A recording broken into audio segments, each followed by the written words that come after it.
Hello guys, and welcome to what might be the last episode of the Mayan Republic of Yucatan campaign here in Victoria 2 with the historical project mod. So we have achieved basically all that we wanted. Well, I mean, technically I did want to conquer Cuba, but I guess I just have to acknowledge that maybe the conquest of Cuba was a tad bit unrealistic. Well, that's a lie actually. It was not unrealistic at all. I played as the Central American, the United Central American States, or whatever you know what I mean. The nation that starts in this general area but then disappears because, Civil War. Point is, I've conquered Cuba before as them. So just because I did not succeed doing so as the Mayans does not mean that it's not possible. But it looks like I failed, basically. They're allied to the Germans and the Ottomans. Do the Ottomans have boats? Fucking hell, the Ottomans have boats? Not a lot though, they barely actually have boats, so never mind the Ottomans, but still. I don't really see how we're going to take Cuba. I've been building up my navy like a madman, but at this point we're over our limit even, so, and I mean, I guess I could technically research another level of naval base to get more, what is it even called? Naval force limit, right. But there's just not enough time in the game at this point to actually build those naval bases. That would then allow me to build the actual navy. And as a result, I think I've decided that we're going to end the campaign here. I'm just gonna play the game, kill communists, because it's Victoria 2. Like, seriously though, we like, communists, what are you on about? Like, we have all the social reforms. I mean, I guess that's, well, okay, well, I guess I understand why they're angry, because there are a bunch of social reforms that are just sort of technically, like, they're not in the game, because Victoria 2 is not supposed to simulate that, but there are definitely social reforms that would be desirable from a communist point of view. So I get why they're angry, but come on, like, not angry to the point where you are revolting. Like, well, like, what's the, like, how are things in the United States? Like, I am convinced that things are better in the Yucatan than in the United States. Maybe. Kind of hard to know, actually. Well, I mean, I could check the ledger, but, I'm lazy, so let's not do that. Let us instead just let the game finish and look at, look at this alternate bit of history that we have played through so far. And I don't know, the fuck am I even supposed to research? I guess electric arc function. What? No. Electric arc furnace. The fuck's that supposed to be? Well, it increases iron output, and last time I checked we had like 1 iron province, so I guess it's good. Hey, look at that though, we just passed 10 million pops. Brilliant. Which means we have 40 million people. Huh. Well, I mean, here you go. Here's one of the many things that that has happened in this timeline. We got the warlord era. Bit late, but still, the warlords are definitely warlording about, waging war upon each other. Yucatan, the Republic, what? Republic of San Marco? Who the fuck is that? I was really hoping I was going to not get distracted by random events and things that honestly do not matter that much to this campaign, and just get on with it. Like, I feel like I am whoever, I feel like I'm the meme lords who made The Hobbit. I'm making this campaign a lot longer than it should be. Ooh, Austria is well, just Austria at this point. And no longer a bunch of other things as well. But seriously, Republic of San Marco? What the fuck is that? Ah, it's Venice, right, because, I don't know, why are you called the Republic of San Marco? The light of democracy.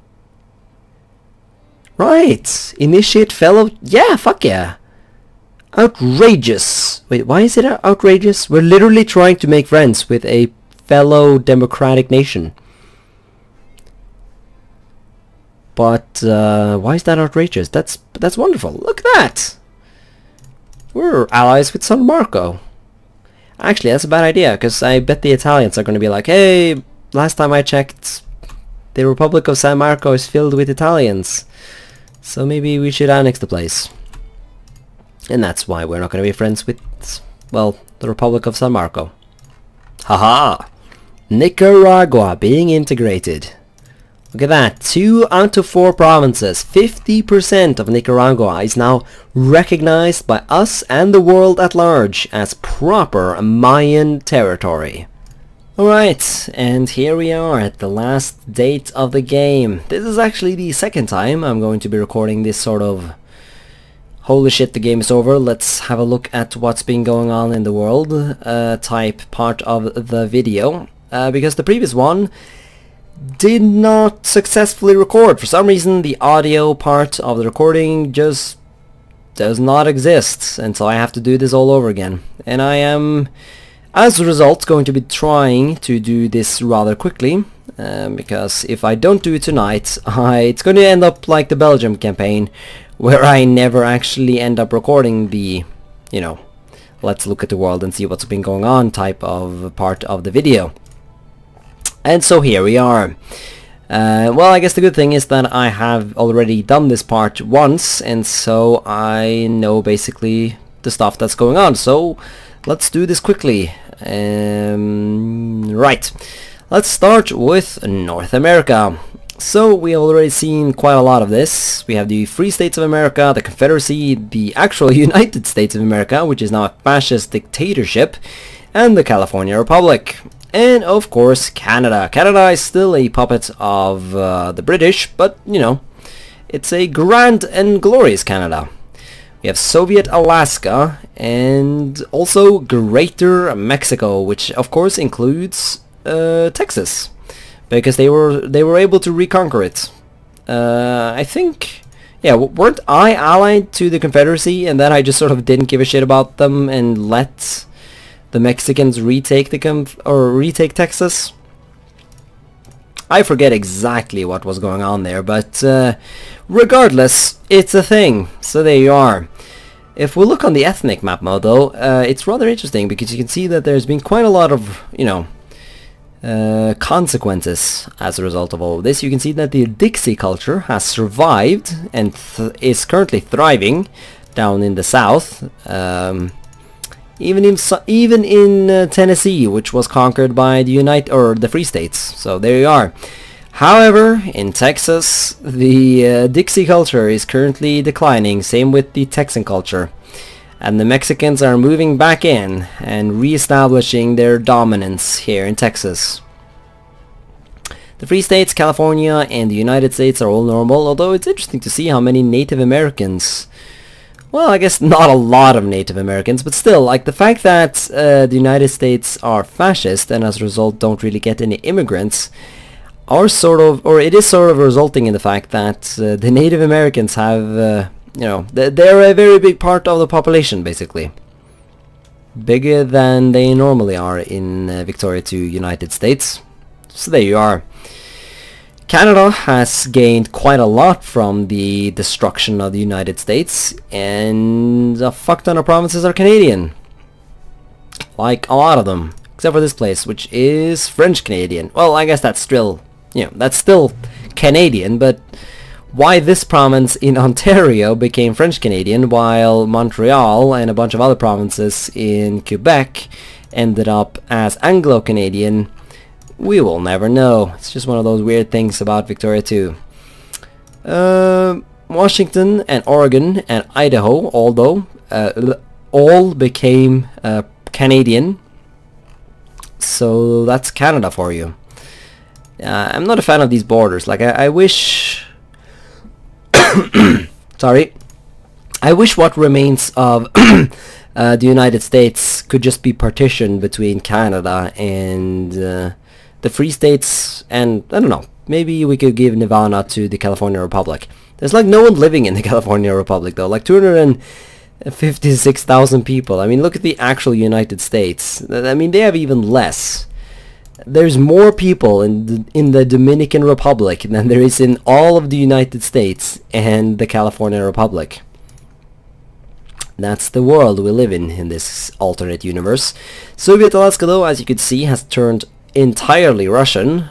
Well, there are still a couple of natives and Polish people, for some reason. But other than that, it's very much Russian. So, go Russia, or I guess, or Soviet Union, maybe I should say. South America is very normal, painfully so. Except for the fact that Argentina temporarily did own basically parts of Patagonia, and as a result part of the region remains Platinian. Also, Peru has conquered and secured their control over all of Antofagasta, and they remain in control of it to this day. The Guyanas are French, British, and the Dutch one, however, became independent. And there are basically no more Dutch people there. So it is very much independent indeed. Except for like a tiny minority over here. But, you know, it's tiny to the point where nobody should care. I guess we can look at our own little nation here. We are, of course, the Yucatan. And one thing I should point out is the fact that Mexico is no longer our puppet. I was a bit confused, well, I was quite confused for quite some time by the fact... I was very confused because Mexico was independent, and I didn't understand why. But then I realized Mexico is a great power. They're actually the great power below us. Together with Sweden, they are the two shittiest great powers. So, that's the thing. But that's still very cool, though, and very impressive. Like, fucking Mexico and Sweden are great powers instead of, oh, I don't know, Russia or Austria, or is Italy a great power? No, they're not. Like, the fuck, man. Cheer on you, Mexico. I'm kind of happy with this, actually. I think it's neat that we have this little... triple, well, it's not a triple alliance, but it is three nations here in North America that all are gloriously well, not united, but they are great powers, is what I'm trying to say, and that's neat. And that's what this campaign has been all about, observing and enjoying neat stuff. Europe is to some extent very normal, and to some other extents very kind of weird. Poland exists. That's a thing. Good on you, Poland, for existing. It's not a very big Poland, but the Polish, you know, diaspora, or whatever you want to call it, still very much exists throughout Germany. Like, I don't know why Germany never can successfully assimilate the Polish. Like, I get it's because they have cores here, but like, I mean, the British do not have cores in Ireland, but they're still assimilate, or, you know, creating British almost minorities in a bunch of places, so, you know. But then again, the migration mechanics in Victoria 2 are a bit weird at sometimes. So, Karelia is a constitutional monarchy up here in the north, with like 13,000 people in a abandoned tundra, so go Karelia. Finland has been able to gain and retain their independence, despite not being spared by anyone. Honestly, that's kind of surprising. I mean, Soviet Union still have cores on it, well, except for this province, for some reason. So, go Finland and Karelia, I guess. Germany's normal, France, Spain, Italy, blah, blah, blah. It looks normal to me. The Balkans are a bit funky, with a couple of borders, not the way we are used to them. And the Turks have secured, or, you know, kept control over a decent chunk of the Balkans. Not only that, they've also mostly successfully assimilated them. No, it's just Turkish, so, but still, you know, Greater Turkey, there we are.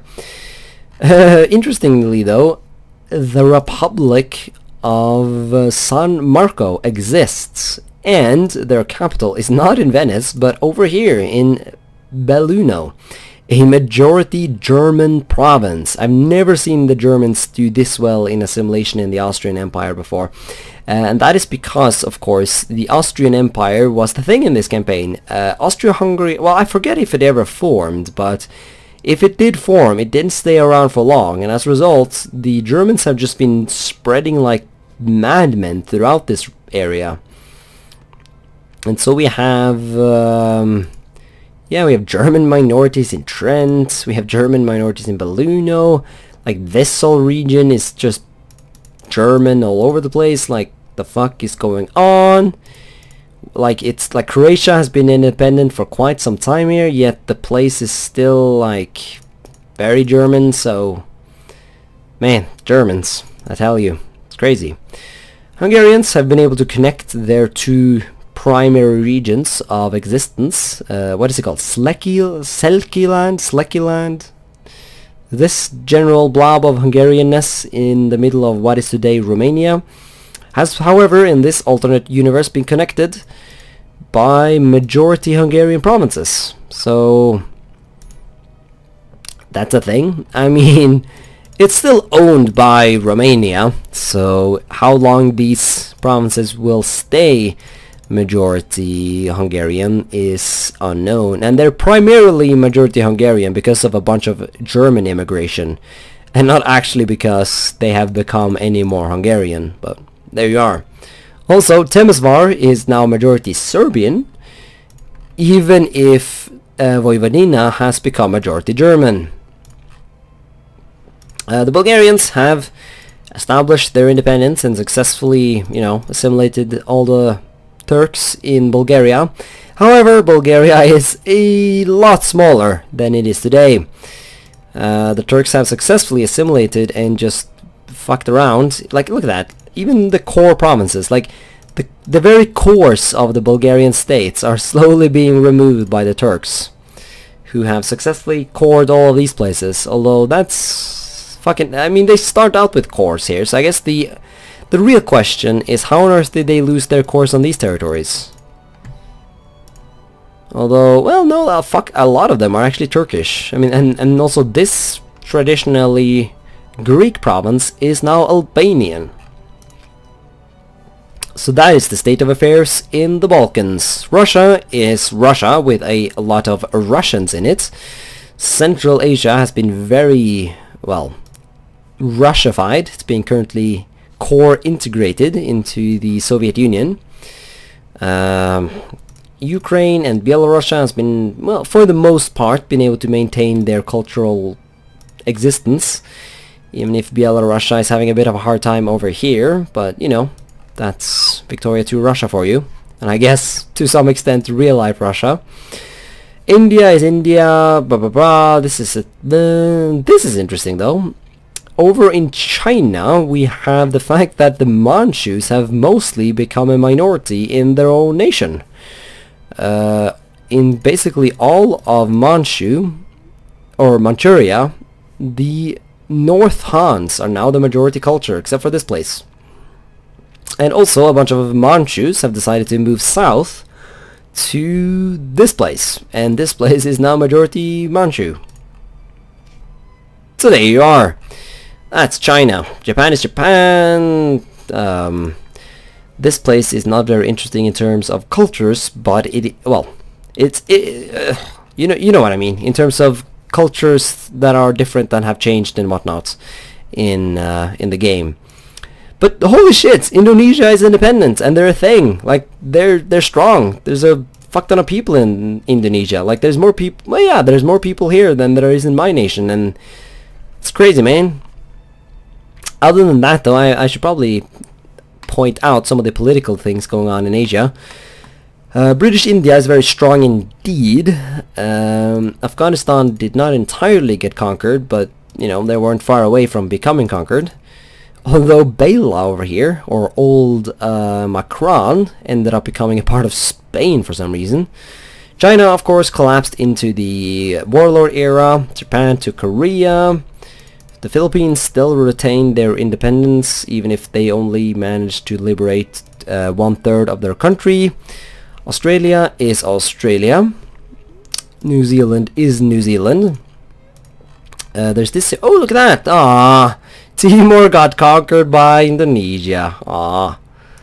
Then again, these parts of Timor are a part of Indonesia today, but still, that's rather interesting. East Timor, though, is still a part of Portugal. As far as I understand, like IRL, Timor or East Timor was a part of Portugal for quite some time, so I guess that's historic. We also have this rather interesting little island, Christmas and Cocos, which is a atoll, which I think is a reasonably recent addition to the game. Is owned by the Soviet Union for some reason. Not only is it owned by the Soviet Union, but there's only one family or one pop living on this island. And not only that, they literally have no culture.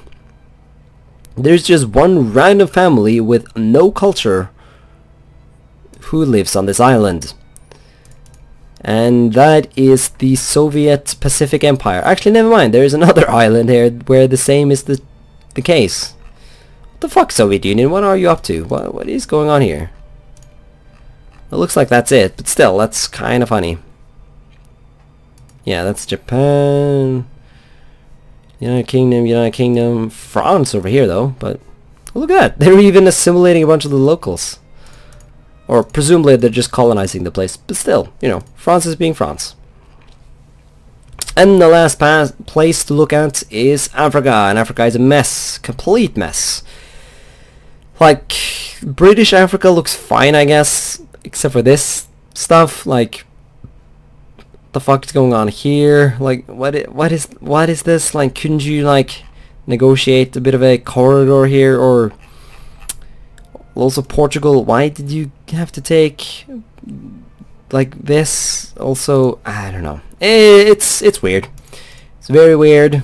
South Africa is South Africa. We have Italian Gondor. Italy, Gondor calls for aid. And the Italians misunderstood and ended up just conquering the place. The Germans have managed to snag a couple of random places here and there. I mean, come on guys, could you not have done that in more of a good-looking way? Liberia is speared by Japan for some reason. French Africa is ugly, but that's primarily the Ottomans' fault, who decided to colonize Mauritania, and as a result, make this whole part of the world look stupid. Portugal actually did okay for themselves though over here. Yeah, look at that, they have acquired some nice lands. GG Portugal. In terms of cultures though, nothing is too interesting. I mean, it looks like there's a fuckload of Dutch people here, but that's a lie. These are just Northwest Bantu. But you know, good for the Northwest Bantu, I guess, for having such a striking color. Let's see, there's a bunch of Italians here. Also, Herero land and German Namaqua land is very German indeed. Other than the two coastal provinces that they own, it's all completely majority German. The Boers, the British, they are doing what they normally do in South Africa. In Portuguese Mozambique though, we have two provinces that have clear Portuguese minorities. Barely any Portuguese people in Tete though, which I'm pretty sure was the province that had a Portuguese minority when I played as Portugal. So I guess that just shows how random migrations can be in Victoria too. This place is very British for some reason. But yeah, no, that sort of is all of the, you know, supremely interesting things that I can notice in Africa. And at that, I guess we're done with this look at the world. And if this recording also does not have my audio in it, I will probably just give up and just post a video with some shitty soundtrack.